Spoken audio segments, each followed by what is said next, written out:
We are so fortunate to actually have Mac Wiseman here with us on Radio Bristol this morning, along with Tom Utes, who's the producer and writer of this record. I sang the song. Hey, fellas, thanks for being here with us. This is truly an honor.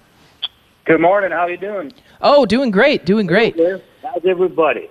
Oh, we're doing just fantastic, Mac. It's absolutely a pleasure to have you here on the radio. I know so many folks in Bristol just have been looking forward to this and wanting to hear from you for a long time. So it's wonderful to have you here on Radio Bristol.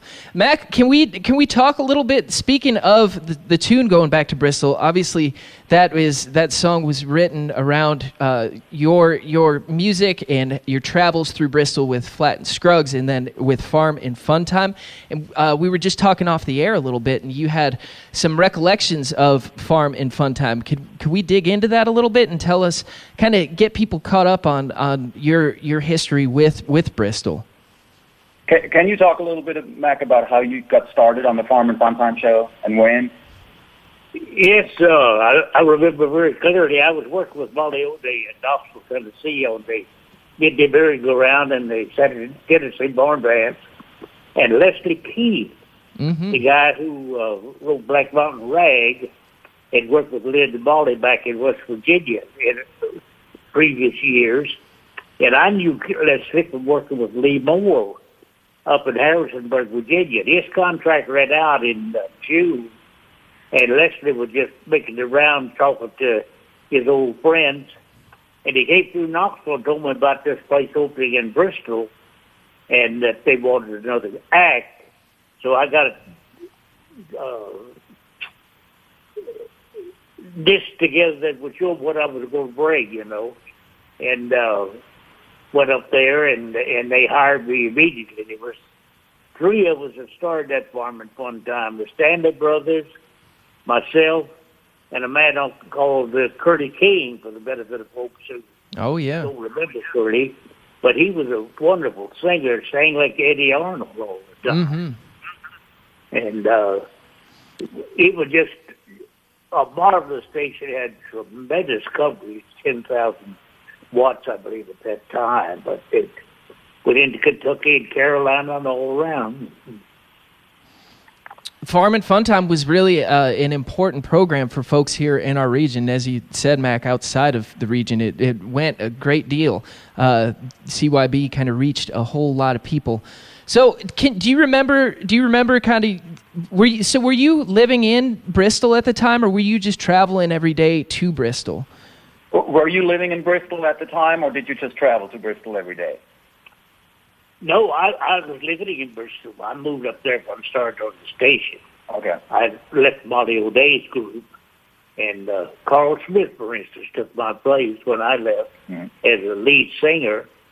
But I made the first 16 recordings with Molly. There was no studios in Nashville, if you can believe that. Wow. But in 1946, we drove to Chicago and recorded 16 sides for Columbia Records. I played bass on. Wow. And, but I left there because I had always wanted my own group and had my own group before I went with Molly, so I wanted to get my own group back together again. And Mac, who was in the band at that time with you, backing you up? Who was in your band when you were in Bristol? Well, it was quite a little story within itself. When I found out that they wanted another group, I got the Lubin Brothers and Tex Isley, who played Burl Travis style guitar with Charlie Monroe, and a fiddle player by the name of L.E. White. And we made that demonstration disc in Knoxville. I took it up there and played it for them, and they hired me immediately. But the day we opened up and supposed to start on the Farm and Fun Time show, the only one that showed up was Tex Isley. Oh, no. I felt like they said I'd kind of snowed them a little bit, so I apologized and told them I wouldn't hold them to their obligation. They said, no, said, you're the one we want, so take your time and put another group together. So I hired Charlie Monroe's old band, Curtis Eckler, Paul Prince, and, of course, Tex Isley. And that's who my band was originally on Farm and Fun Time. Wow. Now, Mac, can we talk? Let's go way back to you as a child and how you got into country music. I was reading, you spent a lot of time listening to the early records, and can you talk a little bit about growing up and some of the records that you would have listened to that kind of informed you as a singer? Because you've got such a distinct voice. I'd be curious to learn a little bit more of who kind of helped inform you as a singer. Can you talk a little bit about growing up in Crymora and what records you would listen to and who your favorite singers were that influenced your style of singing? Yes, I remember well. I have a vivid memory of when I was about 4 or 5 years old, and things were very lucrative at that time. My dad had a new Model T Ford car and Model T truck with solid rubber tires on it. And he had a real good job of building highways, and he was making $9 a day with him and the truck. And the next year, the Depression hit, and he couldn't buy tags for them. And they sat behind the barn and rusted into the ground, both of them, because nobody else had any money to buy them either. But it was just a little farm at my mother's home place, and about 65 acres, and a lot of that woodland.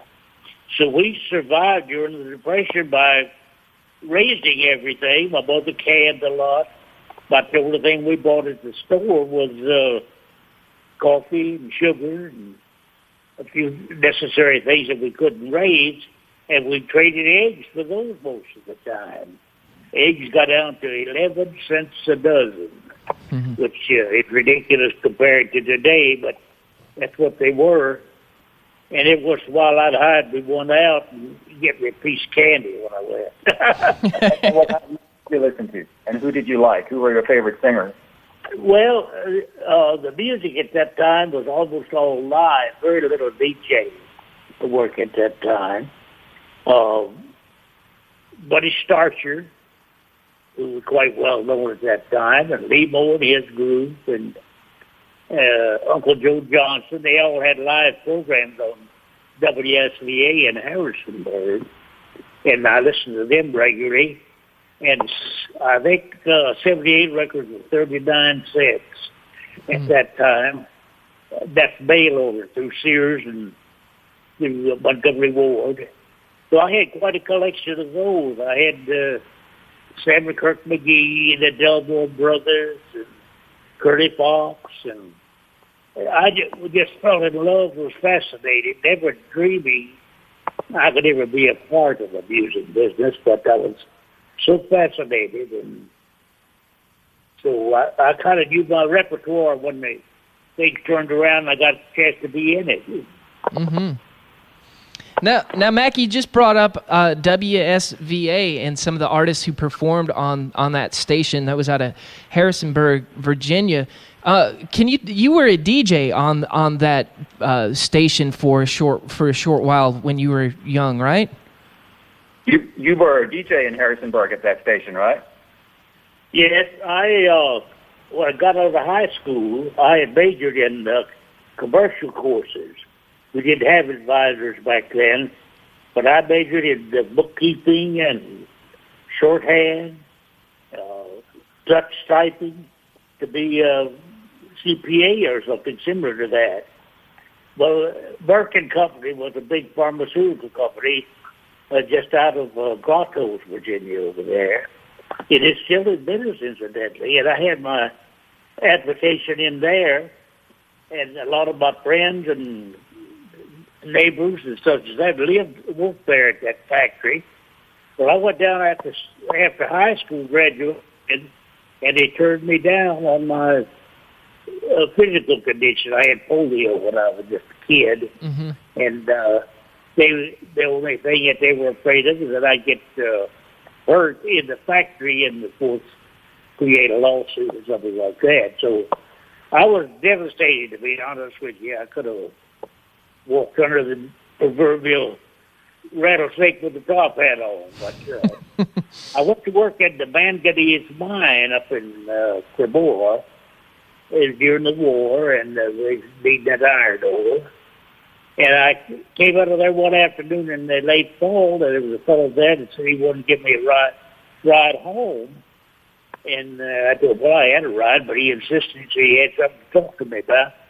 And on the way him taking me home, he said that he'd been advised by the Infantile Paralysis Association to match me buck for buck if I wanted to go to college. Mm-hmm. Well, this just opened every door. So I went to college and majored in a class in radio. Program director for the local station, Harrisonburg, was the teacher in the class. And it was during the war, one of his top guys got drafted.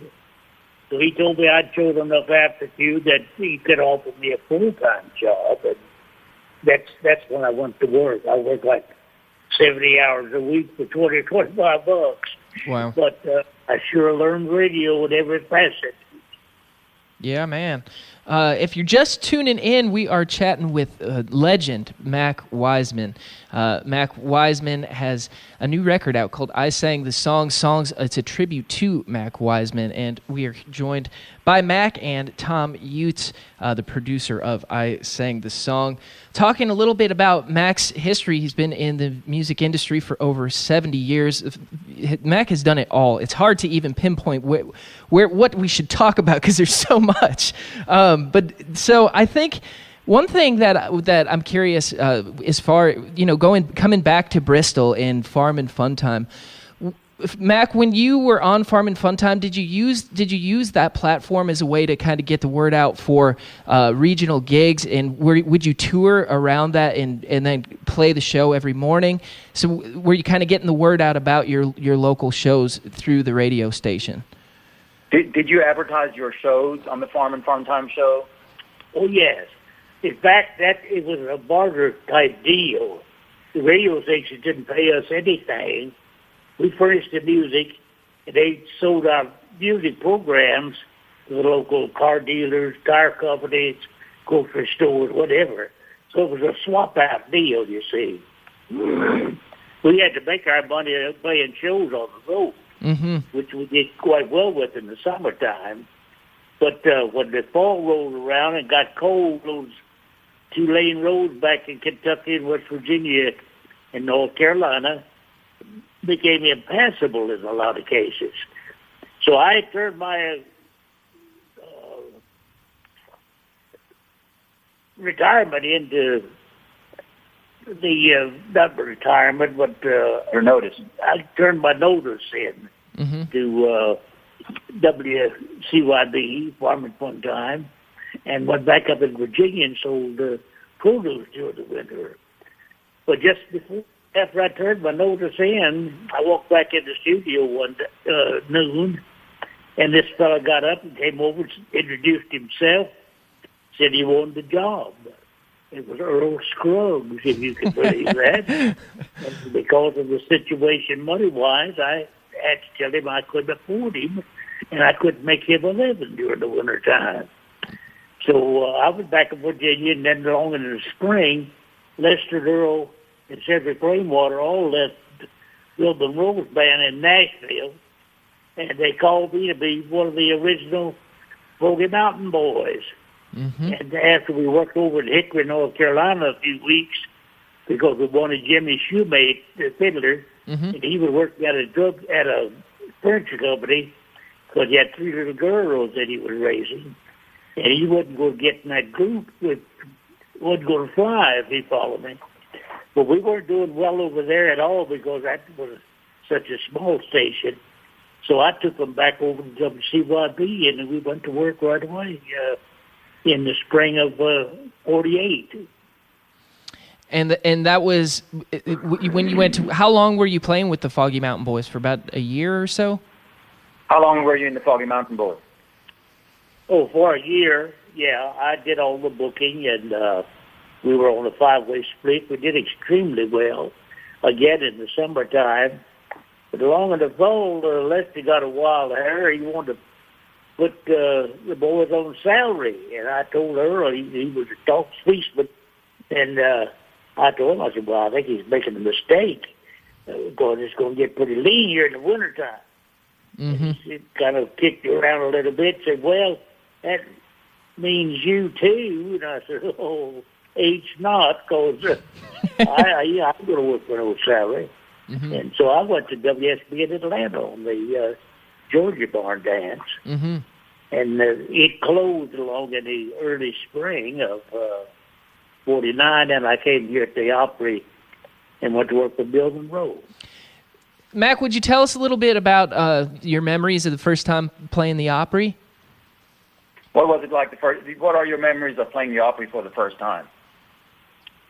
Oh, I was absolutely thrilled. I remember the first song I did. Bill was very fair to me.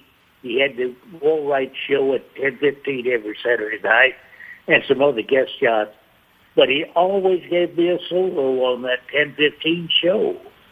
And the first song I sang, the first night I was here, was Four Walls Around Me, which I had featured at other radio stations and knew it was a very popular song. And we got in the car the next day, went to Indianapolis, and was out for about 10 days with Kirk McGee and Uncle Dave Bacon. And I just enjoyed it. I couldn't believe that it was happening to me. I've been such an avid fan of the Opry from its beginning. In fact, I jokingly tell people I started it. I was born in 1925. And I laid around all spring and summer and came down here to Nashville in the fall and started the Opry. That's a joke. Nice. Can you talk a little bit about you cut not only bluegrass records but some real country records as well. Was there a differentiate? Did you differentiate between the genres at that point, or was it all country music? Because I know when you went to Dot and started, you were leaning towards almost some honky tonk and that kind of feel for quite some time. When you recorded so many different styles of music, did you differentiate between bluegrass and country, or was it all the same to you? Well, when I first started recording, I had a terrible time getting on records. There's only about 4 companies at that time, RCA, Capitol, Mercury, Columbia, and I was turned down by every one of them. And finally, in 1951, Randy Wood was doing a lot of business out of Randy's record shop with rock and roll, and he decided to start country. And I was the first artist he signed to Dot Records in the country field. And later, of course, I was A&R rep for them in California and stayed with them 13, 14 years. But the songs that I recorded and had a wealth of were songs I used on the radio before I got on record. So I had a pretty good barometer through the fan mail as which songs were very popular. And Randy was very versatile, let me do anything I wanted to, so I did some rock and roll and like One Man Julep and Hear You Knocking, and this was prior to the terminology of bluegrass. Bluegrass didn't become known as bluegrass until about 1965. I played the first festival in Castle, Virginia in 1965, and Carl Haney started the concept of 3-day bluegrass program. Now, speaking of Dot Records, can you tell us a little bit about one of your signature tunes, "'Tis Sweet to Be Remembered"? What made you want to cut that song? And had you been hearing that song for many years prior to you recording it? Had you heard "'Tis Sweet to Be Remembered"? Was that a part of your repertoire before you recorded it? Yes. When I was in Knoxville with Molly O'Day, I came across that song. And when I first went to Bristol, I used it as a theme song. And it went on through Baltimore and Washington and Shreveport, Louisiana is where I first recorded for Dot. And it has a change of tempo, if you recall. And when Randy Wood wanted to know what I wanted to record, I told him that. He said, "Oh, no, we can't record that. they changed the tempo. You can't get it on jukeboxes. So I don't know why I was that stubborn. I said, well, if that can't be the first release, just forget it. And he said, well, if you get that stronger, let's do it. And it had been out a matter of a few weeks till it was a hit. And a lot of people covered it. Western Earl recorded, Cowboy Copas, Jimmy Skinner. And they all had very popular records, but even on that little independent label, I beat them out. And so it was really from then on, Randy said, you pick your material. That's the way it was for 13, 14 years. Wow. I've got a question for you, Mac. I mean, you've played and you've played with everybody throughout the years and been so influential to just countless musicians. For you, when you were coming up as a youngster and playing with other bands, who for you was one of your heroes that you got to meet or play with that thrilled you the most? You've become such a hero to many people in the music business and young singers. Who was one of your heroes when you were coming up? Well, I've given that a lot of thought in just recent years, but I really think that Bradley Kid Cade was the greatest influence. The ballads and the story-type songs. He was well-educated. He spoke well, emceed his shows well. In fact, Grandpa Jones had his first job with Bradley up in Hartford, Connecticut, I believe it was, in the United States anyhow. And Grandpa was very young, and he'd party at night and come in, and Bradley gave him that nickname. He said, come on over here, Marshall, and sing a song, you old grandpa. And he was tired. Grandpa was tired out from his activities the night before. But Bradley was one of my very great influences. And on the other hand, Eddie Arnold, who came along about that time also, with that smooth voice he had. I went to see him at a little theater in Waynesboro, Virginia, and when he stepped out on the stage in that spotlight with Pee Wee King and his group and sang, How Can You Forget So Soon, I Was Hooked. And I knew then what I wanted to do, and I later recorded that song, incidentally. If you're just tuning in, we are talking with legend Mac Wiseman and about his history in life in music, which has spanned for over 70-plus years. Another question for you, Mac. I think in times for musicians, in these days, there's a lot of overlap to back in the 40s and in prior when making a living as a musician is really difficult, and you made it through it. What kind of advice would you give musicians these days who are trying to do it and there's just so many economic barriers? What kind of you made it to you've been a professional musician through so many decades. What advice would you give musicians and singers today?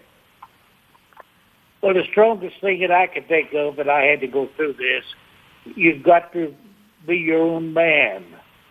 I could have had some 2 or 3 years of great success doing country or even more rock and roll.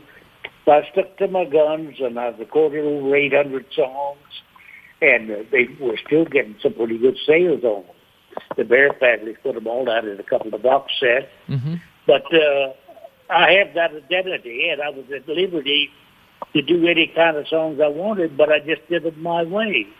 Like I mentioned, the rock songs, and even during the hootenanny days in the early 60s, I re-recorded Love Letters in the Sand, a couple of things like that with a little rock connotation. And it didn't hurt me any. I did get as much play in some areas as I did before, but I got more play in the Midwestern states. Mm-hmm. And we've got a little bit more time here. We're talking with Mac Wiseman. We also have Tom Utes here with us, who is the producer and writer of, along with Peter Cooper, with the new record, I Sang the Song. Hey, Tom, this is a question for you regarding the new record. Tell folks a little bit about the project, because it's just such a wonderful tribute to Mac's music. And just tell us how you got informed with Mac and what kind of prompted you to work on this project. Yeah, Peter Cooper and I produced a record for Mac about 3 years ago, and it was all old songs that he remembered from his youth. And we became good friends over making up this record, and we heard a lot of Mac's stories about growing up, and we kept notes of those stories, and at some point approached Mac and said, man, how would you feel about turning these stories into songs? Because we thought they were just perfect material for songs.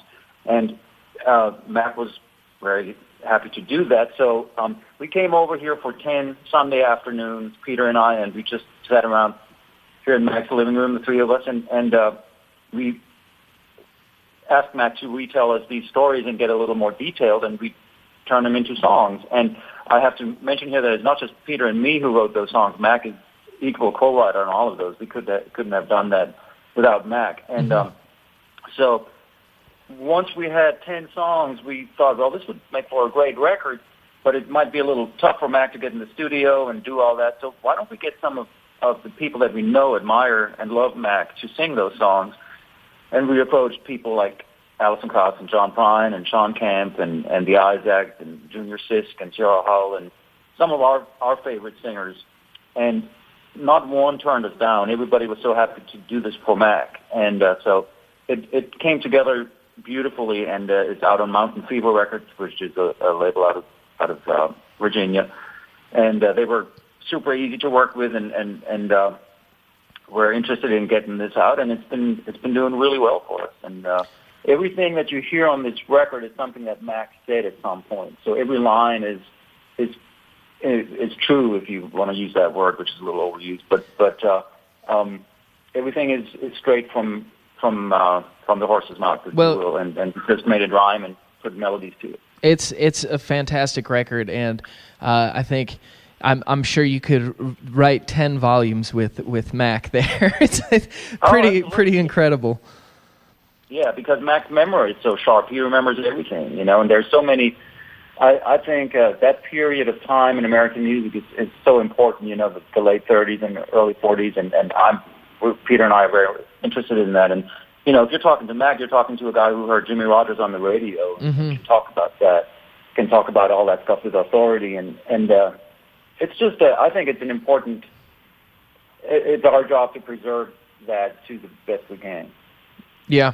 Well, you did a fabulous job on it, and we're unfortunately running out of time. I could keep this conversation going for the next week and a half at least. This has been such an honor to speak with you, Mac, and also you, Tom. Thank you guys so much for taking time out of your day to join us here on Radio Bristol.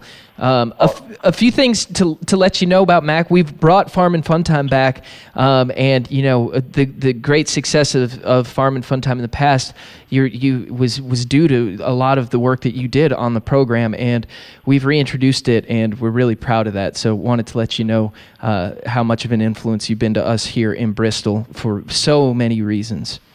Well, he just said that you've been such a big part of the success of Farm and Fun Time, and they're really honored to be talking to you today. This is probably the last thing we have, so if you want to say goodbye to the good folks in Bristol. Well, it's been my pleasure, and as we sat here, you asked the questions. I've had to expand a little bit. I've had a million memories about those older days and Farm and Fun Time. It was really the first. I'd had a little band up in Frederick, Maryland in 1945. But I was able to reorganize again when I came to Farm and Fun Time. And I've gone back there 2 or 3 different times between jobs, like when I left Monroe and when I left Louisiana Hayride and places like that.